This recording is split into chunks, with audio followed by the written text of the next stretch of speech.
Hello friends, in this quick tutorial I'm gonna be show you how to change author in WordPress.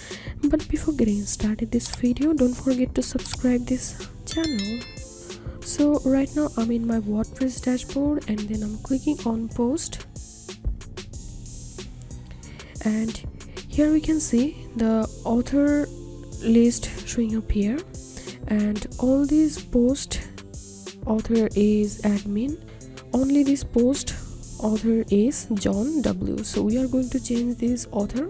If you want to change multiple post author, so for that you have to select multiple post from here, then click on this bulk actions, edit, then click on apply, and after that here you can see the option author.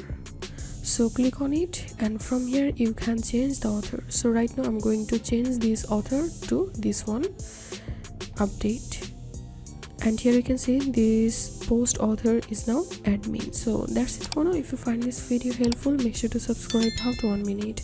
Thanks for watching this video.